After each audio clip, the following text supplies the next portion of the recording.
and welcome to Eat, Sleep, Box and Repeat. Doey here, and I am joined by the new Commonwealth Champion, Gavin Gwynne. Gavin Gwynne, how you doing, mate? Yeah, good, but that never gets old. That never gets old. I saw that little smile then. It's class. Like just one of them dreams. It's like a tick. Like it's it's brilliant. But it's brilliant. I'm good. Yeah, it's amazing, isn't it? I guess that. Well, we talked beforehand, didn't we? And you said you were nailed on to like, I'm gonna win this fight. But yeah, to actually win it and come home with a belt must be such a relief. Yeah, like can you hear my boy in the background there? Yeah. Like I knew I wasn't going to lose. It was do you know, if I lost to Sean, I don't know where I was going with boxing. Like I knew I was British. I know I'm British level fighter. So to lose, if I lost to Sean, he'd never boxed at that level. So I knew I had to beat him. It was one of them things. Like so, and I was super confident going into the fight. Everything went right. Like we on the way up. Even me and Tony were saying like nothing could have gone better in this camp. Nothing could have gone better. We had all the sparring. We had like my strength conditioning, my physiotherapist, like my nutrition, like my weight was spot on. Like I was going up there and we stopped in Costa and had a coffee on the way up. Like it was mad day before the weigh-in. Like Tony said, this is like I've never seen it before. And then we got to the venue and I said I'm a bit peckish. And I prepared tuna salad, just a small bowl of tuna salad. And I was sitting there and I'd seen all the fighters. We were all drawn in because the weigh-in next day. And I'm eating the tuna salad. Like, and I'm massive for the weight. Like by the time I go back in the ring, I'm probably well over welterweight. Like, so for me to be doing that, like that just goes to show how well my camp went, really. You must have been a good advert there for Tony and your sort of nutritional support there. All the other fighters struggling, flipping, drying out, and you're there munching away. Yeah, like I think I went to bed 3 pounds over. I had a cup of tea before I went to bed as well. Like, so, do you know? I not a lot of people make weight, but the guys that making weight, like a cup of tea before bed is like heaven. It's heaven. Like, no one, you got to cut that last bit of water. So it obviously was green tea, but it's tea at the end of the day. It's a hot drink. Yeah. Like, so it was just a good feeling, like going to bed with a smile on my face, knowing that I'd sleep off 2 pounds. So I woke up a pound over. I'd done a little skip and it was off. Like, so easy. It was a great feeling itself, just making the weight so comfortable. Like. Would you say there's times where there's obviously going to be times where you've struggled more to make the weight? Was there like an obvious impact this time making the weight? Like, did you feel noticeably better and fitter and stronger?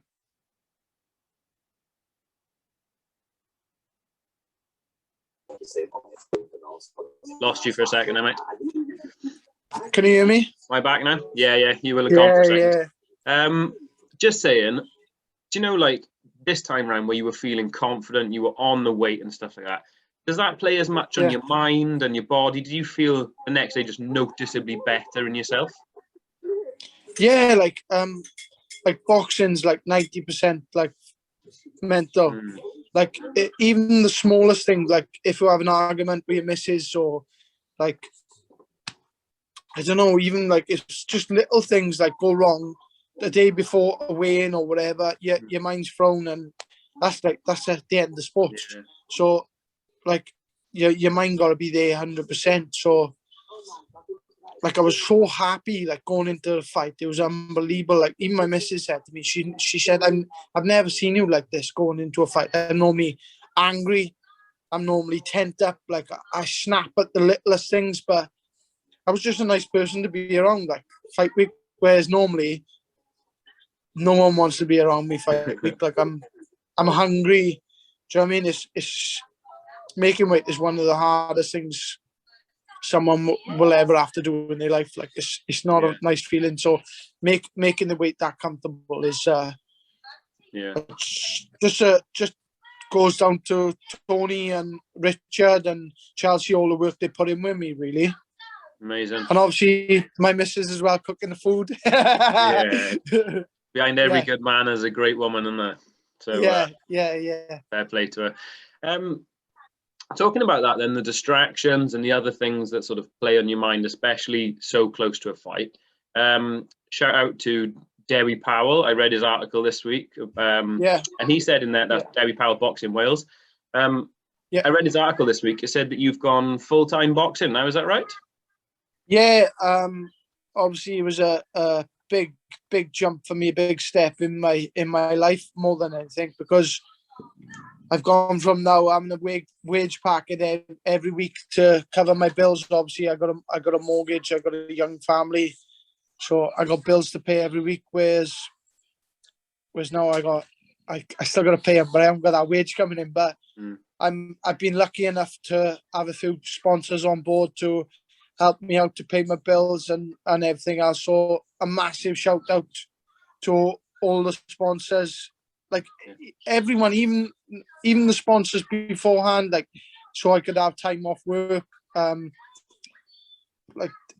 Like all the sponsors from the start, really. Like it's been great. Like it's like these companies now really believing in me and sponsoring me to follow my dreams. It's so nice to see. Like it's heartwarming, really. Like it's fantastic to see. Like, yeah, that's good. That's amazing. I think that's a real testament to your character as well. And people, like, you know, there's a very good sort of scene and there's a good people around you, so people can see that you're doing this with real passion. And that came across in the win as well. So just very quickly then, for those that don't know, you came to boxing quite late, didn't you? In terms of boxing, you know, you were sort of a late starter. Do you feel that this being able to go full-time gives you that sort of catching up period, maybe? Yes and no, because I boxed at a really high level as an amateur. I might have started late, but like I won the novice championships in the first year, and then the second year I entered the open championships, losing in the semi-final against Zach Davis, who've had 100-odd fights as an amateur, and then in a fight I thought I won. And then the Welsh squad called me up then after that fight and brought me down for sparring. So that just goes to show them how well I did in that fight. And then the year after, I won the Welsh Championships and got the Box of Wales for a number of years, and then boxed all around the world for Wales. So I boxed at a high level as an amateur. So I knew going into the pro ranks, the first couple of fights I was going to have, I knew I was going to be too much for them skill wise. But like now pushing on to the elite level fighters, I needed to take that jump where I was full-time pro and give myself that chance, because I know they are full-time and that's all they do day in, day out, whereas I'm going to work all day and then go to the gym after. So that might have been my downfall in my last two attempts for the British title, but I've learned from them now. They were mistakes, so I've learned from them, and now I'm gonna give my all for the rest of the time I'm in boxing. Yeah, that's brilliant. And before we go on to looking at the plan then about forward, let's take a look back briefly at that Sean McComb fight then. So we've talked about it and the plan went really well. Just talk us through before the fight, and we talked about it because we did an interview and I wrote an article, and you said things like you'd seen from Sean, he was saying things like he doesn't like to get hit, and he hadn't fought anyone to that point, and everything you said was sort of bang on. What was the plan? Talk us through what the actual plan was before the fight. What were you thinking you're going to do when you get there? So the plan all along, like we spoke about it like a day in, day out, me and Tony, to cut him up early, to get him all marked up, and I'd done that in the first round. So Tony said, right, attack the other eye now, and I done that if you notice, I was just doing little cupping shots. Like when the commentary said, "Oh, they just little cupping shots. They're not doing anything," but I obviously did. That's the reason I was doing it. It was to cut him up and mark, because I knew his eyes would just slice open. So the reason was behind there, I was just cutting his eyes. It was no need for me to unload shots in the early stages, because he wasn't ready to be taken out. And then I think it was round 4 or 3, his nose went, so it was a lot harder to breathe. And then Tony said, right, start turning the screw now, start putting your shots together. I think it was round 6, I started landing clean shots, and I didn't really unload on him until the 7th. And then as soon as I started unloading, he just fell apart. Yeah, it was like he didn't want to know. Like, is there an element of sort of mind games? So in the first few rounds, you was talking about the way you were hitting, so you're sort of a bit more abrasive and cuts and stuff. But is it more a case of you were getting to him, but there wasn't like a lot of intent in the punches? Were you trying to sort of make him comfortable until you started turning the screw and he starts to think, oh, whoa, this is more than I thought? Yeah, that's 100%. You hit the nail on the head. Like, obviously Tony said, if you go hitting him with a big shot in the first round, he's gonna stay on his bike. He's not gonna want to fight you. So I done that the first couple of rounds, just tip tapping him, not throwing any meaty shots. And then like the 6th round, at the end of the 6th round, I put him with a couple of good shots, and I thought, do you know what? I don't think his corner's gonna pull him out here. And they might have said to him, like, go out here now and try and get him out there, because he did. Like, he unloaded on me, but it was nothing in his shots. Like, obviously you've seen me, I was like, come on, let's go. Like, I was punching my chest. Like, but as soon as he seen it, he probably thought, bugger this. And then I just started unloading on it, in with hooks and uppercuts, started turning the screw up, but I didn't really get out the first gear. Like Tony said to me, he said that that's the best I've seen you, most switched on I've seen you in the fight. But I knew I had to be, because he was a classy fighter, he's a classy amateur. Like, he beat the world #1 in the amateurs. So it just goes to show his skill level. But that just goes to show my skill level as well. I'm not just tough and brave fighter. I have got skill as well, because I beat a classy fighter, really. Yeah. Do you think that, because we talked about beforehand, that the bookies had you as like 6-1 underdog, and your words were, everyone in boxing should have me as the favourite. So sort of in boxing, and proper boxing fans would have known more about you maybe than the bookies. Why did they have Sean as the favourite then? Did they think that you're just a bit of he just comes forward and doesn't do much else? What do you put it down to? Yeah. Obviously, he was a well-schooled amateur, got a big amateur background. He's unbeaten. I'm coming in there off a knockout loss, but against a world level fighter.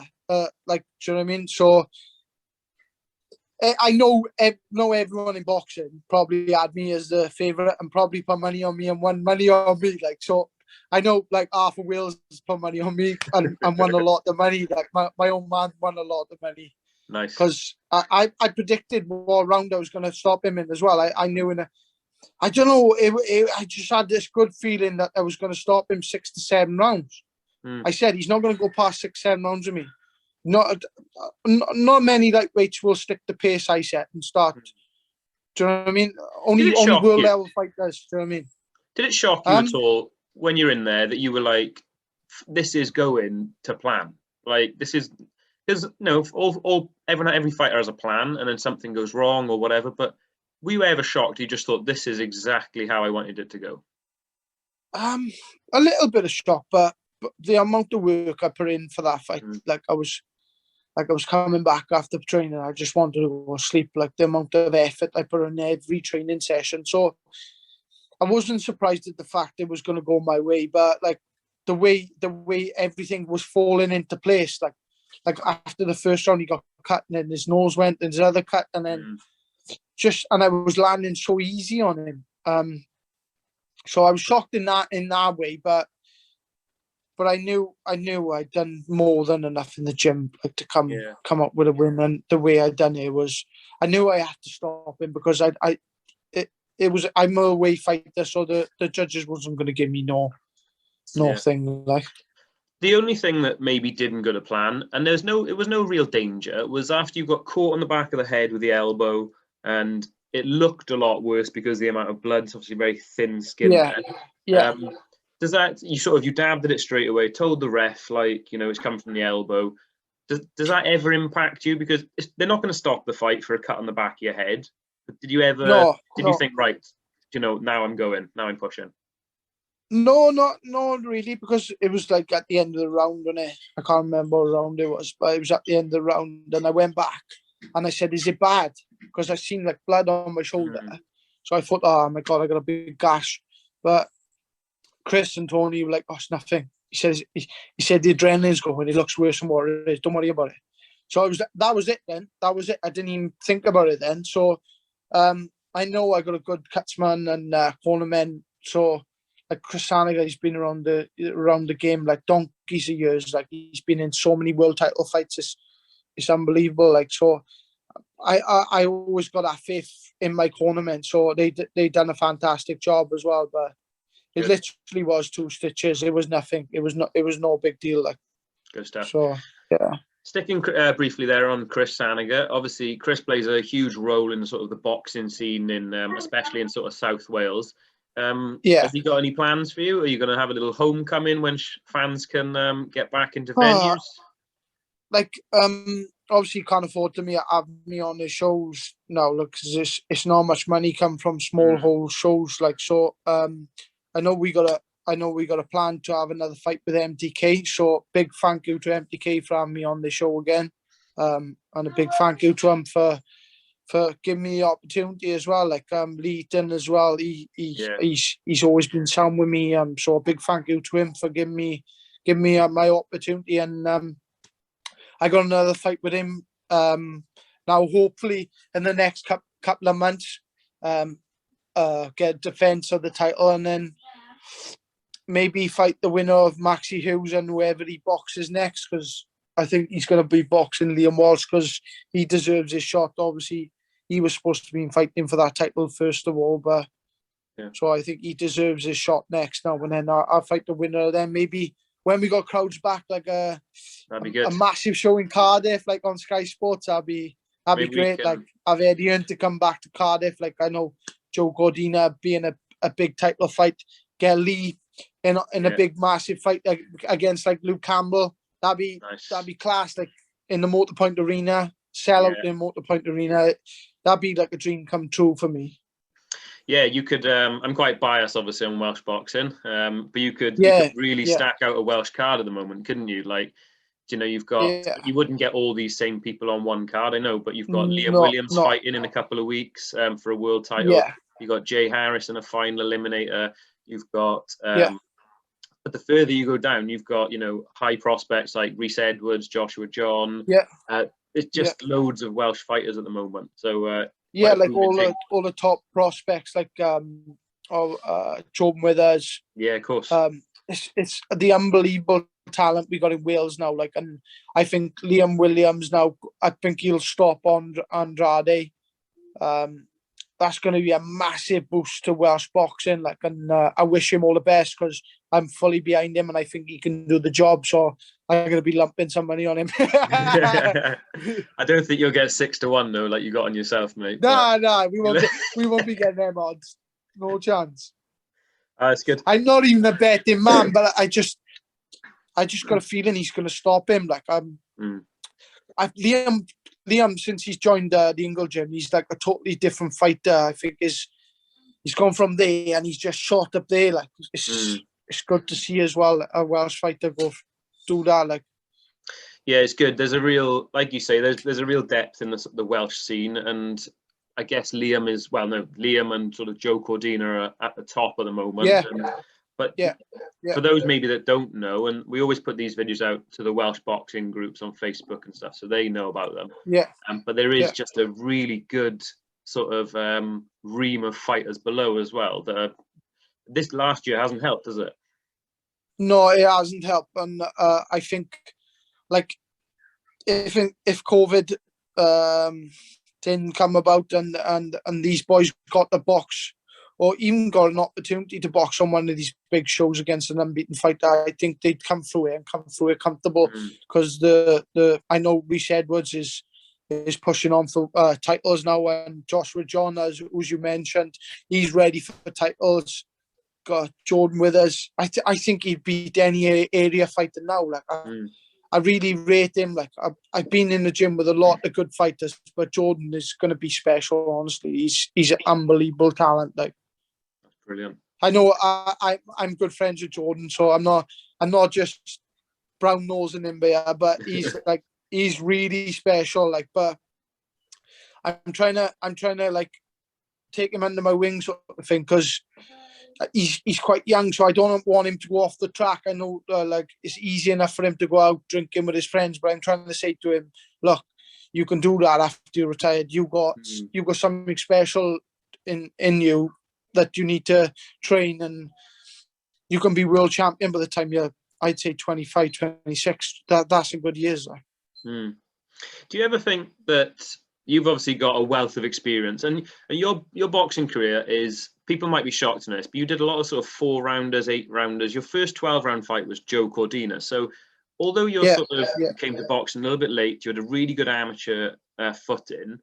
You've picked up you've gone up the levels really quickly. Do you ever feel that, well, does it come naturally to you, that wanting to like look after the next generation a bit and try and support where you can? Yeah, it's just a bit of like father in you, innit? Like I like teaching the kids in the gym as well. That's why I miss about the gyms not being open. Like I like going down my local gym in the night and taking kids on the pads and seeing them come through. It gives them something to work for. And I know a lot, like me, I was never good in school, so I was never going to get a good job, like working behind the desk sort of thing. So if they can follow in my footsteps and following like the type of boys like Liam Williams and Lee Selby and these type of guys, it'd be great to see. Like I really enjoy like teaching the kids boxing, and I think it's a bit of discipline as well from this. It's really good. Like you see a kid change as well over a couple of weeks. He'll change into a totally different person, a well-mannered kid.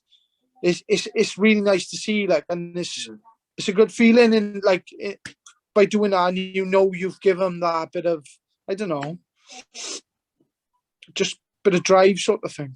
Yeah, absolutely. I think that the summary there is that boxing probably saves more people than it loses. Yeah, 100%. Like without boxing, like our gym now, like it was the Lewis ABC. Like we had, I think it was like 15 carded fighters, and they were all youngsters. So, and they're just not doing nothing now. They just, I don't know, on their PlayStations or. Yeah. You know what I mean? It's really sad to see. I think we need to come out the lockdown now and start getting on with our lives, because people are scared of dying, but yet people are scared of living at the moment as well. Do you know what I mean? Yeah, there is also that additional cost, isn't there? That stretches beyond COVID, doesn't it? And I mean, I'm not in charge of the country, but I don't want to be actually. But there's got to be a solution that helps all. Just finally then, because I don't want to take up too much of your time, you've been good so far. How about your next 12 months then, assuming it's all COVID-free, the shows come back, there's Maxi Hughes, there's the European title maybe, might get the names wrong here, it's TATLI and CEGLIA fighting for a vacant title. I'll have to check on that one. But what's your ideal 12 months going forward here? Well, I didn't know the vacant title. I didn't know the European title was vacant. I thought it was that Patera. I think it's vacated. I will check that out, and I will write it in the description down below. But yeah, it is being contested from what I found out today, but I'll check again. So if anyone of them fighters get injured, I got a gum shield, I will travel. Yeah, like I'm the type of fighter, I'll take any fight. I'll like, I don't care who it is. I don't care who you are. I don't care how many fights you've had, how many knockouts you've had. I'd take a fight tomorrow. I'm never one to turn down the fight because of money or anything else. I just want to fight. I want to be busy. I think I box better when I'm busy. So hopefully now I just get a fight in the next couple of months, defend this title. And then I really want that British title by the end of the year. That's the main aim. But if the European title come up, I'm not going to say no to it. So it's good. But that's my main aim, is get a defence of this now. And then that British title has got to be mine by the end of the year. And that's the focus. All right, mate. Well, if, I want to give a shout out. If Potato wants to get it on, send the contracts over. we'll tag him in. We'll tag in Lee, Saniga, Hearn, Patera, everyone. Tag them all in. I'll fight any man. All right, the title of this one below is going to be Has Gum Shield Will Travel. I'll fight any man. Oh, man. Gavin, thank you very much for your time. It's a pleasure to chat to the Commonwealth champion. I'll speak to you again soon. Nice one.